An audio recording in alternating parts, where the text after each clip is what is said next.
So we're about to encounter another problem. As you can see, there's not a lot of balls in your track here, and so pretty soon if we get another jackpot or two, there aren't going to be enough in here in order for the jackpot to pay out. Go ahead and recreate that. You're going to want to watch these two levers here too.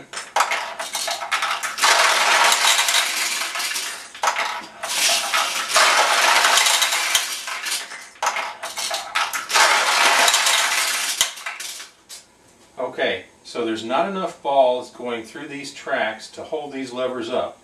So there's not enough balls in this track, and this lever fell down. So now, if I were to get a jackpot, this linkage here cannot operate because that lever is blocking its path. So I'll go ahead and get a jackpot, and it's hung. And this time it's hung because there aren't enough balls in here to raise that lever. So I'll just add some balls.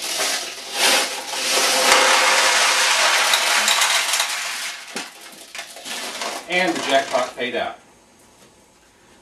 So you never want to transport your machine with the balls in it, so you want to empty them out before you lay it down, store it, or like I say, transport it.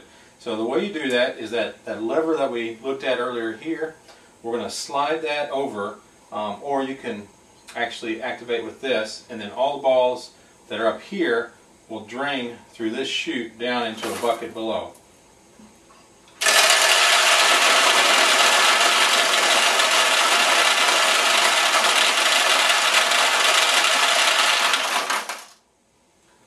Okay, that took care of all the balls up to this point, but you still have some balls in the jackpot assembly. Now let's take a look at how to get those out. So basically you're going to have to activate the jackpot to get those balls out. So you want to take a finger and gently pull back on these two levers, then grab this long rod and lift up and down.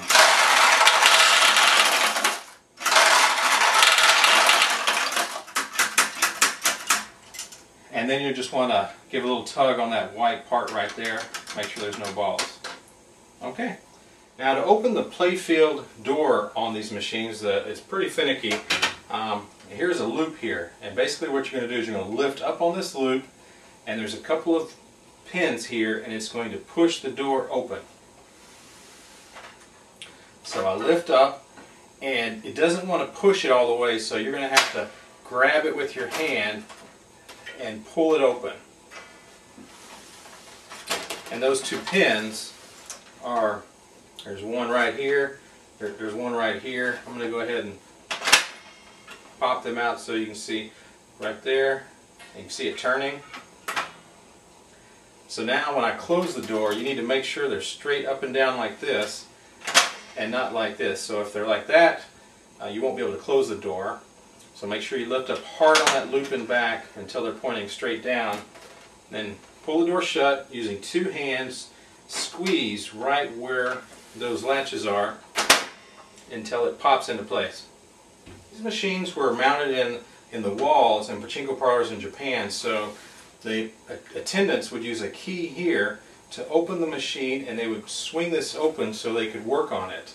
Of course, if you're just sitting on a table, you can turn it around and work on it, so you don't need a key, which is a good thing because there are no keys for these. They didn't ship them with machines when they shipped them to the U.S.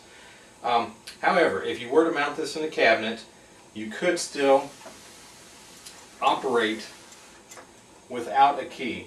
So what the key would do, it would operate a lever back here, which basically lifts up here, and when it does, it releases a couple of latches.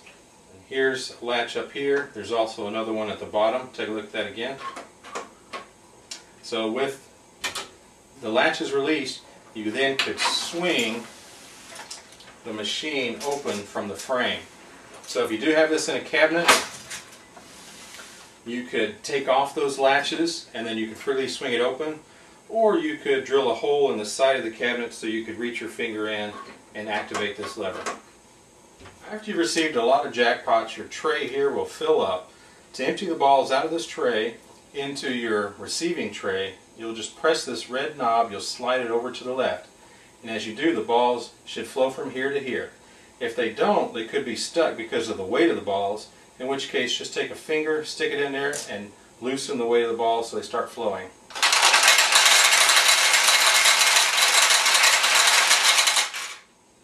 Once you get them all out, you can scoop them out of here into a bucket to refill your supply tray. Okay, we've emptied all the balls out of the play tray and the receiving tray. There's still a few in the shooter assembly. So if you're going to lay it down or ship it, you need to get those balls out. And the best way is usually just to shoot them, but don't pull down very hard because you don't want the ball to shoot all the way up. You want it just to shoot up a little bit and then roll back down into here.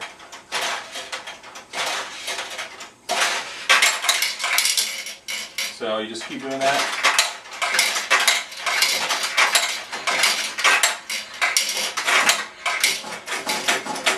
Until you have them all out.